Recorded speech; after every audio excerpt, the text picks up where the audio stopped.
आजच्या या व्हिडिओला मी नाव दिलंय खरं स्वप्नातील जीवन. पण हे स्वप्नातील जीवन आहे की जीवनातील स्वप्न आहेत हे ज्याचं त्याचं प्रत्येकाचं वेगळं वेगळं असू शकतं बरं का. स्वप्न म्हणजे मनातल्या इच्छा. आपल्या सर्वांच्या मनात खूप साऱ्या इच्छा आकांक्षा असतात. त्या इच्छा ज्या कधीतरी पूर्ण करू असं आपल्या मनाला आपण सांगत असतो. असं सांगून सांगून पुन्हा पुन्हा टाळत असतो. आणि या इच्छांची वेगळीच गंमत आहे. जोपर्यंत त्या अपूर्ण आहेत तोपर्यंत मनाला गुदगुल्या करत राहतात आणि पूर्ण झाल्या की कोण्यात पडतात. म्हणजे त्यात तेवढा आनंद उरत नाही जेवढा त्याविषयी विचार करून करून व्हायचा. तुमच्यासोबत झालंय का कधी असं? मग मला प्रश्न पडतो, जर इच्छा मनात असतानाच आनंद देतात तर मग त्यांना पूर्ण करावं की नाही करावं? अगदी साधारणशा इच्छा असतात पण त्यात आनंद मात्र खूप मोठा असतो. जसं की वाव, किती सुंदर साडी होती ती, मी तशी साडी कधीतरी नक्की घेईन. बाई ग, किती सुंदर नथ होती ती, त्या नथीमुळे किती छान दिसत होती ती माझी मैत्रीण. मग त्या नथीची किंमत ऐकल्यानंतर तशीच नथ घेण्याचा विचार पोस्टपोन केला जातो आणि ती आपल्या मनातील इच्छांच्या लिस्टमध्ये ॲड केली जाते. कधी एखाद्या चपलांचा जोड मनात घर करून बसतो, तर कधी एखादी पर्स, बागड्यांचा सेट घ्यावासा वाटतो, तर कधीचा तो दागिन्यांचा सेट बघितलेला होता तो तर केव्हाचा घ्यायचा आहे. पण आपला तो सेट नसला तरीही काही धकतं ना, मग कशाला एवढे पैसे घालायची गरज आहे असं म्हणून मन मोडून न्यायचं. साडीवर मॅचिंग पेटीकोट घ्यायचा आहे, घ्यायचा म्हणते, पण साडी वापरून टाकूनही दिल्या जाते, पण पेटीकोट जो आहे तोच वापरणं सुरू असतं. थोडेफार पैसे जमा झाले की मॉलमध्ये शॉपिंग करायचा अनुभव घ्यायचा आहे. त्यासाठी पैसा जमवणं चालू असतं आणि मॉलमध्ये जाऊन काय काय घ्यायचं याची लिस्ट तयारच असते बरं का.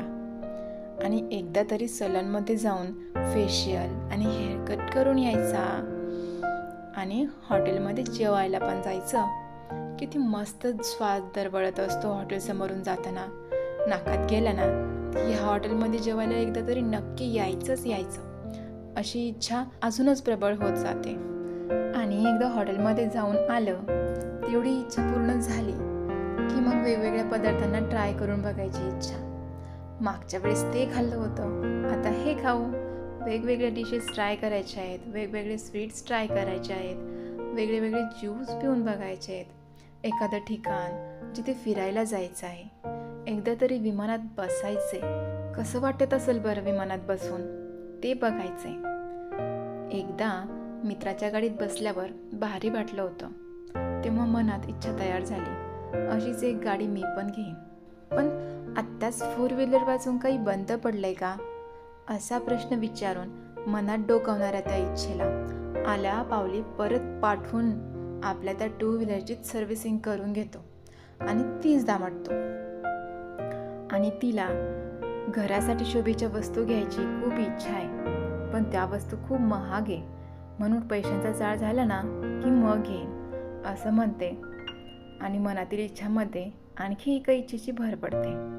होईल तेवढे पैसे कमवून घराला हातभार लावायची इच्छा असते, पण घरातल्यांची रोकटोक पाहता ते काही शक्य होईल असं वाटत नाही असं समजून मदत करण्याचा विचारही मनात तसा चुपचाप पडेल असतो. एवढ्या सगळ्या इच्छा मनात असतात आणि त्या पूर्ण झालेल्या नसतात, म्हणून आपल्याला असं वाटू शकतं की बाप, किती दुःखद गोष्ट आहे ही. कोणीतरी त्याच्या इवल्या इच्छाही पूर्ण करू शकत नाही आणि ज्यांच्या ह्या इच्छा पूर्ण होत नसतील ते किती दुःखी असतील. पण असं अजिबात नाही आहे. आपल्या जीवनात आपल्या विचारांची खूप महत्त्वाची भूमिका असते. जसे आपले विचार तशीच आपली जिंदगी. विचार पॉझिटिव्ह असतील, चांगले असतील तर आयुष्य आनंदी आणि समाधानी असेल. तसंच आपल्या इच्छांचंही आहे. बागेमध्ये या फुलाहून त्या फुलावर रस शोधण्यासाठी उडणाऱ्या त्या फुलपाखराप्रमाणेच आपल्या मनातील इच्छाही आपल्या आयुष्यात रस ओतत असतात. त्यामुळे इच्छा अपूर्ण का असेनात, पण इच्छा असणं महत्त्वाचं. कारण या इच्छाच आहेत ज्या आपल्या जीवनाला रंजक बनवतात. तुमच्याही मनात साठवून ठेवलेल्या काही ना काही इच्छा असतीलच ना, ज्या तुम्हाला कधी ना कधीतरी पूर्ण करायच्या आहेत. का नाही? नक्कीच असतील. आपल्या सर्वांच्या मनात वेगवेगळ्या अनेक इच्छा असतात. आता एवढ्या सगळ्या इच्छा जेव्हा पूर्ण व्हायच्या तेव्हा होतील, पण त्या इच्छा आपल्या मनात असतानाही एवढा आनंद देतात ना, जितका ती पूर्ण झाल्यावर आपल्याला होणार आहे. बस तो आनंद अनुभवण्यावर लक्ष द्या आणि हसत राहा, आनंदी राहा.